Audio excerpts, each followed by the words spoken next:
예수님은 누구이신가에 대한 말씀인데요. 지금도 나중도 우리 주님이 다스리십니다 라고 하는 제목의 말씀으로 여러분과 잠시 말씀 나누도록 하겠습니다. 이 이야기가 오늘 로마서 14장 1절에서 9절 말씀에 나오는 이야기예요. 로마 교회에 문제가 생겼어요. 여러분 본문을 한번 와보셔요. 1절과 2절을 먼저 한번 읽어볼까요? 1절과 2절 같이 있습니다. 시작. 믿음이 연약한 자를 너희가 받되 그의 의견을 비판하지 말라.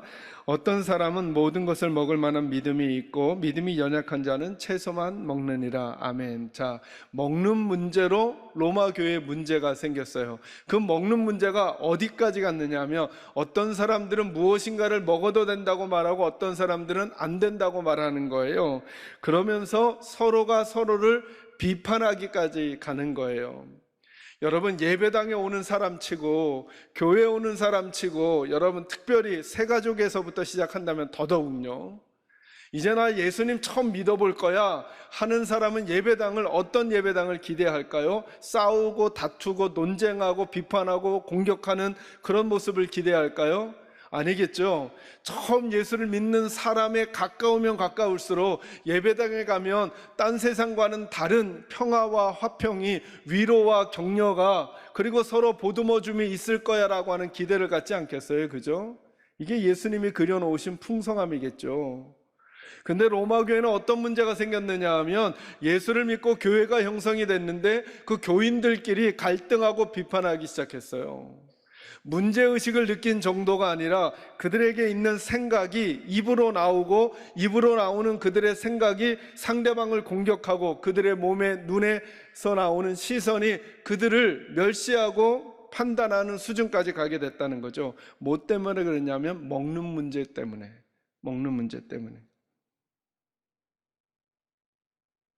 또 어떤 문제가 있었느냐면요, 5절 말씀 한번 보세요. 5절 말씀 5절 6절을 같이 읽을까요? 읽습니다. 시작. 어떤 사람은 이날을 전날보다 낮게 여기고 어떤 사람은 모든 날을 같게 여기나니 각각 자기 마음으로 확정할지니라. 나를 중히 여기는 자도 주를 위하여 중히 여기고 먹는 자도 주를 위하여 먹으니 이는 하나님께 감사하며 먹지 않는 자도 주를 위하여 먹지 아니하며 하나님께 감사하느니라. 아멘. 무슨 얘기죠? 여러분 5절에 보니까 어떤 사람은 이날을 전날보다 더 낮게 여긴다는 거예요. 로마 교회를 다니고 있었던 유대인들 중에 예수를 믿으면서도 계속 이 얘기했다는 거예요.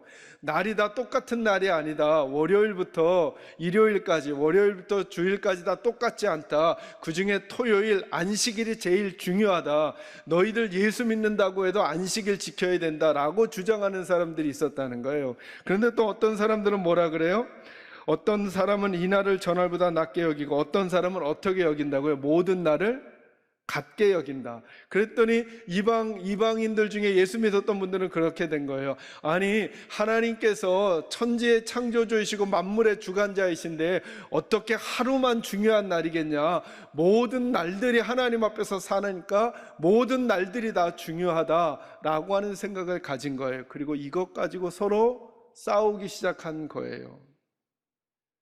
그러니까 하나님을 알아가기는 알아갔지만 알아가는 것을 토대로 바른 태도와 자세를 정립하지 않으니까 풍성함을 누려야 될 교회가 다투고 갈등하고 싸우고 그 안에서 믿음이 낙오되는 사람들이 자꾸 생긴다는 거죠. 로마 교회가. 근데 이런 얘기를 들어보면 왠지 오늘날 우리 현실 교회와도 같지 않냐는 거예요. 그래서 몇 가지를 고민해 봐야 한다는 거예요. 우린 정말 싸우고 갈등할 만한 것 가지고 교회들이 싸우고 있는가? 그리고 그 싸움과 갈등, 다툼, 비판, 공격 때문에 의도치 않은 하나님 앞에서 풍성함을 누려야 될 하나님의 사람들이 도리어 교회 공동체 안에서 메마름을 경험하고 살아가는 것은 아닌가? 그래서 다들 이런 느낌들이 들잖아요. 예수님을 처음 믿었을 땐 너무 행복한데 예수 믿고 나서 조금 시간이 지나 세례받고 조금 시간이 지나 직분을 받고 시간이 한참 지나고 나면 산전수전을 다 겪은 것 같은 마음에 우리 안에 예수님을 처음 믿었던 그때의 그 풍성한 느낌보다는 뭔가의 공격으로부터 어떤 문제로부터 딱딱해져 가버린 우리들의 마음을 보고 있는 것은 아닌가, 이런 아픔이 우리들에게 있는 것은 아닌가라는 생각 들 때 많잖아요. 그게 오늘 로마 교회의 상황이었다는 거예요. 그때 그들의 모습을 수정해 가시면서 하나님께서 저와 여러분에게 알려주시는 예수님의 모습이 있어요. 이제 우리 7절부터 9절까지 말씀을 같이 한번 읽겠습니다. 7절부터 9절 읽습니다. 시작. 우리 중에 누구든지 자기를 위하여 사는 자가 없고 자기를 위하여 죽는 자도 없도다. 우리가 살아도 주를 위하여 살고 죽어도 주를 위하여 죽나니 그러므로 사나 죽으나 우리가 주의 것이로라. 이를 위하여 그리스도께서 죽었다가 다시 살아나셨으니 곧 죽은 자와 산 자의 주가 되려 하심이라. 아멘. 9절 끝부분에 보니까 우리 주님이 누구시라고요? 어떤 자와 죽은 자와 그리고 누구의? 산 자의 주님이라는 거예요. 여러분, 이 말은 한마디로 딱 요약하면 무슨 뜻이에요? 예수님은 모든 상황, 모든 사람들의 주인이시라는 거예요. 이 말씀이 의미하는 것 몇 가지만 좀 정리하고 여러분과 말씀 마무리하겠습니다. 첫째는 뭐냐 하면 저와 여러분의 삶의 기준을 분명히 하라는 거예요. 내가 왜 그렇게 판단하고 내가 왜 그렇게 행동하는가에 대한 기준이 분명해야 한다는 거예요. 근데 왜 로마 교회 성도들은 서로가 공격하고 다투게 되었는가? 그 기준이 산자와 죽은 자의 주님이신 모든 상황과 형편, 그리고 모든 시대를 관통하는, 그리고 모든 사람을 주관하는 주관자가 되시는 예수님이 기준이 아니라 자기가 가지고 있는 편견과 자기가 가지고 있는 한계가 있는 내용이 자기 기준이 되어버린 거예요. 그래서 모든 것의 주님이신 예수를 받아들이고도 로마 교회의 일부 사람들은 자기들이 지금까지 가지고 있었던 한계 지워진 날에 대한 개념, 한계 지워진 음식에 대한 개념으로 저 음식은 먹으면 안 돼 라고 함부로 예수님보다 자기의 기준이 더 선명하게 있었던 거예요. 여러분, 주의할 것은 뭐냐면 오늘 본문의 내용을 보시면 본문의 내용의 양쪽이 하나님 때문에, 예수님 때문에 싸우지 않아요. 여러분, 저와 여러분이 정말 선명하게 붙들어야 될 것은 뭘까요? 누군가 예수가 그리스도가 아니라고 말하거나 하나님이 살아계시지 않는다고 한다면 그건 우리가 생명 바쳐 싸워야 될 진리인 거죠. 이들은 무엇을 가지고 싸우냐 하면 예수님 믿기는 믿는데 내가 생각하는 거랑 당신이 생각하는 거랑 다르다고 이야기하면서 예수님은 잠깐 옆으로 모셔놓고 내가 생각하는 것을 주장하기 위하여 남을 공격하고 있다는 거예요. 이것의 가장 본질은 뭐냐 하면 기준을 명확히 하지 않았다는 것입니다. 나의 편견과 가진 내용이 기준이 되어 다른 사람이 가진 것과 다른 사람의 내용을 공격하고 아프게 하고, 그래서 급기야 그 영혼을 힘들게 하는 일들이 벌어지고 있다고 하는 것입니다. 14장 1절에 믿음이 연약한 자를 너희가 받으라. 그의 의견을 비판하지 말라. 어떤 사람은 모든 것을 먹을 만한 믿음이 있고 믿음이 연약한 자는 채소만 먹느니라. 그 시대에 그런 이야기가 있었다는 거예요. 시장에서 유통되고 있는 고기는 대부분 신전에서 왔다는 거예요. 신전에서. 그러니까 우리나라로 따지면 제사 음식인 거죠. 제사 음식. 여러분, 만약에 옆집에서 구슬하고 시루떡 가져오면 어떡하시겠어요? 우리가 다 똑같이 행동할까요? 다 다르게 행동할까요? 어떤 분은 이렇게 생각하시겠죠. 아이, 만물은 주님께로부터 왔는데 뭐 어디 음식이면 어때 하고 담대히 먹는 사람이 있을 테고, 어떤 분은 좀 깨림직하죠. 다른 것도 아니고 이렇게 우상에게 드렸던 음식인데 해서 안 먹을 수 있죠. 이것 가지고 안 먹는 사람은 먹는 사람 보고 저 믿음이 없다라고 말하고, 먹는 사람은 안 먹는 사람 보고 율법적이다라고 말할 수 있는 느낌이 우리에게 있죠. 그게 이 로마 교회는 현실이 되어버린 거예요. 여러분, 어떤 게 맞는 것 같아요? 그러면 여러분은 지금 딱 여러분의 생각이 떠오르실 거예요. 14장 1절과 2절에 보면, 믿음이 연약한 자를 너희가 받되 그의 의견을 비판하지 말라. 어떤 사람은 모든 것을 먹을 만한 믿음이 있고 믿음이 연약한 자는 채소만 먹느니라. 먹는 자는 먹지 않는 자를 업신여기지 말고 먹지 않는 자는 먹는 자를 비판하지 말라. 이는 하나님이 그를 뭐 하셨기 때문이라고요? 받으셨다는 거예요. 이게 붙들 기준이라는 거예요. 믿음이 연약한 자도 그렇지 않은 자도 누가 받으셨다고요? 하나님이 받아주셔. 이 기준을 딱 가지고 있어야 우리가 사실은 더 중요한 것 때문에 다른 사람들을 비판하거나 공격하지 않을 수 있게 될 거라는 거예요. 그리고 늘 물어보라는 거예요. 내가 그렇게 말하고 행동하는 이유가 하나님 때문인가? 아니면 내가 가지고 있는 내 편견과 선입견과 내 기존의 경험 때문인가? 질문 하나만 하면 딱 맞아요. 내가 알고 있는 게, 내가 경험한 방식이, 내가 말하고 있는 태도가 다 100% 정답인가? 라고 물어보면 겸손할 수 있는 거죠. 그 기준을 명확히 하라는 거예요.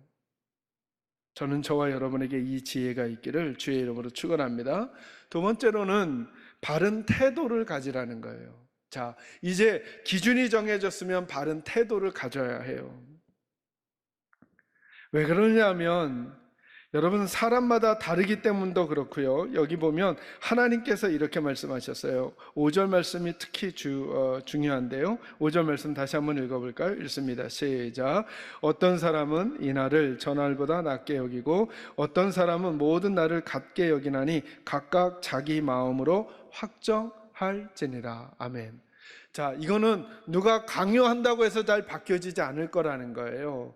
그러니까 다른 사람에 대해서 공격하고 다른 사람을 욕하고 비판할 생각하지 말라는 거예요. 이유가 뭐라고요? 그 사람을 누가 받으셨다고요? 하나님이 받으셨다고요. 하나님이 받으셨는데, 하나님이 그 영혼을 받으셨는데, 하나님이 받으신 그를 너희가 함부로 공격하고 너희가 함부로 폄훼하고 너희가 함부로 아프게 하면 안 된다는 거죠. 그건 누구를 아프게 하는 것과 동일하게 되냐면 그를 받으신 우리 주님과 같다는 거예요. 이런 태도가 성도들 안에 있어야만 그 속에 풍성함이 있을 수 있다는 거예요. 그러면서 이렇게 말하죠. 어떤 사람은 이 날을 저 날보다 낮게 여기고 어떤 사람은 모든 날을 같게 여기나니 어떻게 해요? 각각 자기 마음으로 뭐 하라 그래요?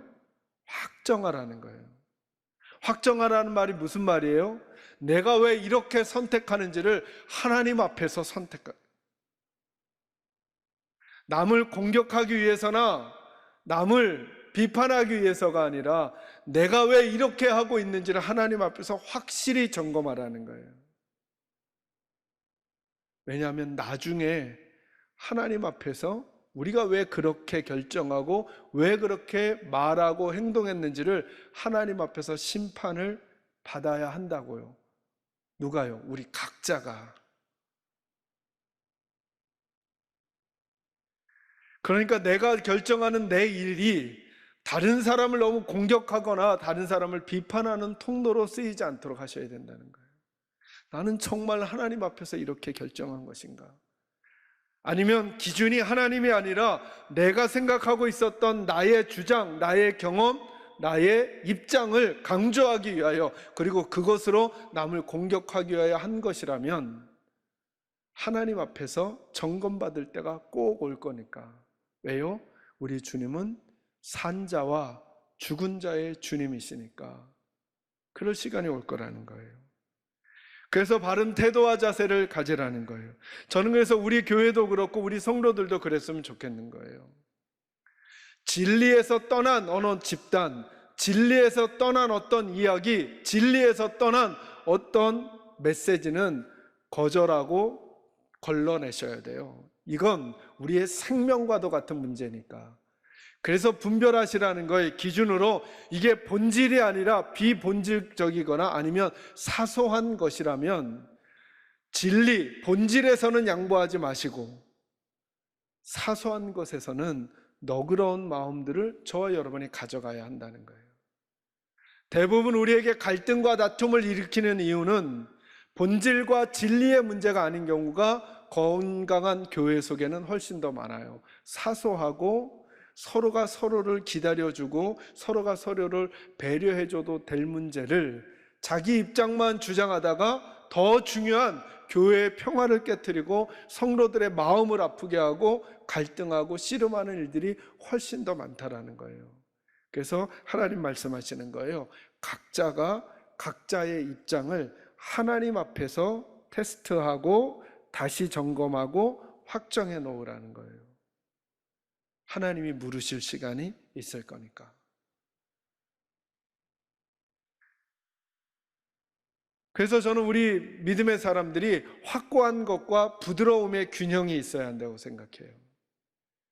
그 균형이라는 게 언젠가 제가 균형 시리즈 설교하면서 말씀드렸잖아요. 균형이라는 게 뭘까요? 50대 50. 50은 확고하고 50은 부드러운 거 아니라 그랬죠. 균형은 뭐냐 하면 주어야 할 곳에 주어야 할 만큼을 주고 주지 말아야 할 곳에 주지 말아야 할 만큼을 주지 않는 감각이 균형이에요.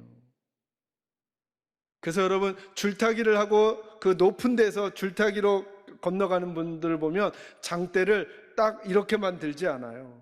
때로는 이렇게도 들고 때로는 이렇게도 들죠. 그래야 균형을 잡는 거죠. 아니야 나는 이렇게만 들 거야 라고 하면서 몸이 흔들리는데도 불구하고 만약에 가만히 있으면 그분은 곧 떨어지게 될 거예요. 그 이유가 균형을 못 잡아서죠. 주어야 할 만큼의 주어야 하고 주지 말아야 할 만큼의 주지 않아야 하는 감각이 필요한 거예요. 내가 무엇에 확고함을 보여야 하는가?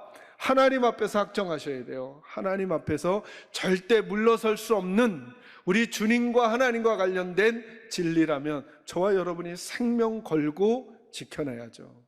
그런데 그게 아니라면 서로가 서로를 배려해주고 기다려주고 용납해주는 태도가 있어야만 뭘 얻게 되는가? 풍성함을 얻는 믿음의 삶을 살아갈 수 있다고 말씀하시는 거예요. 이 지혜가 저와 여러분에게 있기를 바랍니다. 마지막 한 가지만 더요. 14장 9절 다시 한번 읽습니다. 시작. 이를 위하여 그리스도께서 죽었다가 다시 살아나셨나니 곧 죽은 자와 산 자의 주가 되려 하심이라. 아멘. 마지막 세 번째로 두 세계를 기억하셔야 돼요. 지금 이렇게 언급하셨잖아요. 예수님은 우리가 이 땅을 살아가는 동안에만 지금에만 주님이 아니라 죽은 자들의 나중에도 주인이시라고 말씀하시는 거예요. 그러니까 저희들 이런 거죠. 살아있는 자는 나중을 기억해야 돼요. 꼭 기억해야 돼요. 살아있다 그래서 살아있는 이 시간만 생각하면 바른 믿음의 기준과 태도를 보이기가 어려워요. 그죠? 어느 자리에 있는 사람은 물러날 시간을 꼭 기억해야 돼요. 그래야 이 시간을 잘 살 수 있어요. 이 시간을. 저와 여러분은 언젠가 하나님의 나라에 가게 되고 하나님의 심판 앞에 있게 될 거예요. 정죄를 받지는 않겠지만 그러나 그 하나님 앞에 우리가 살아간 삶의 이야기를 보여줄 시간이 올 거라는 걸 기억해야 오늘을 잘 살 수 있어요. 동시에 오늘을 잘 살아야 그때를 준비하는 게 되는 거잖아요. 그죠? 그래서 주님이 말씀하는 거예요. 나는 산 자와 죽은 자의 주님이라는 거예요.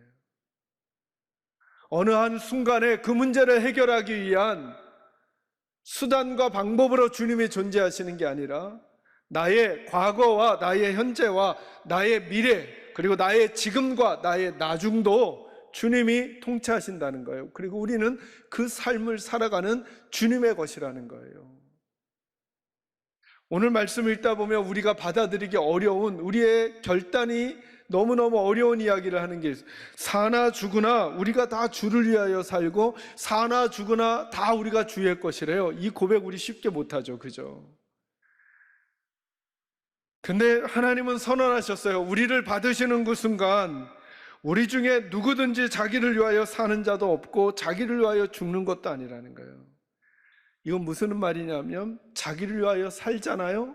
하나님께는 낫생이라는 거예요. 무의미하다는 거예요. 자기를 위하여 죽잖아요. 하나님 앞엔 낫생이라는 거예요. 아무 의미 없다는 거예요. 그래서 8절에 말하죠. 우리가 살아도 주를 위하여 살고 죽어도 주를 위하여 죽나니 그러므로 사나 죽으나 우리는 누구의 것이라고요? 주님의 것이라고요. 우리는 하나님의 것이에요, 여러분. 우리 지금 희노애락을 겪고 있어도 하나님의 것으로 살아요. 내가 하나님의 것이고 하나님이 나의 주인이라는 것이 우리들의 마음을 사로잡지 않으면 우리는 마치 이 로마 교회처럼 사소한 것 때문에 우리 마음에 전쟁이 일어나는 인생을 살게 될 거라는 거예요. 조금만 이겨도, 조금만 져도, 조금만 뒤쳐져도, 조금만 일이 틀어져도 마음에서 혼란스러움이 일어나는 전쟁과 같은 인생을 살게 될 거라는 거예요. 다시 산자와 죽은 자의 주님이 우리 주님이라는 사실을 기억하고 나는 살아도 주님을 위해서 살고 죽어도 주님, 이걸 교회 일을 하는 거랑 연관시키지 말아야 해요. 그건 한 분야. 내가 가정에서 살아도 직장에서 살아도 내가 다른 곳에서 살아도 나는 주님의 것으로 산다라고 하는 생각과 태도를 가지고 있어야만, 그것이 우리들의 마음을 사로잡아야만 사소하고 아무것도 아닌 것들을 그냥 이겨내며 살아갈 수 있어요. 요즘 장마철이잖아요. 이 말씀만 드리고요. 저는 아주 시골에서 살았는데요. 장마철이 되면 보게 되는 아주 희한한, 그러나 아주 자연스러운 일이에요. 장마가 오지 않은 개천이나 이런 앞에 물이 흐르게 되면 작은 나무 조각, 나무 가지만 이렇게 떨어져 있어도 물줄기가 바뀌어요. 그죠? 왜냐하면 물줄기가 약하니까. 근데 여러분, 장마가, 홍수가 딱 오잖아요. 그러면 웬만한 가지는 거기 다 쓸려 내려가요. 그 물 흐름을 바꾸질 못해요. 우리는 이렇게 숱한 마음의 번민과 고민과 갈등과 무질서와 혼돈과도 같은 마음에서 사는가? 우리들의 인생과 우리들의 마음을 관통해 버리시는 하나님과 하나님의 은혜가 우리들의 마음을 사로잡지 못하니까 돈 조금 없는 게 우리들의 물주기를 바꿔버리고, 일이 조금 안 풀리는 게 내 마음을 저 아래로 떨어뜨리고, 상황이 조금 어려운 게 마치 인생이 끝나는 것 같은 쪽으로 우리의 시선을 바꿔버리는 거예요. 여러분, 이런 가지들은, 이런 잔가지들은 우리가 사는 인생 동안 계속 반복될 거예요. 오늘은 이 일로, 내일은 저 일로.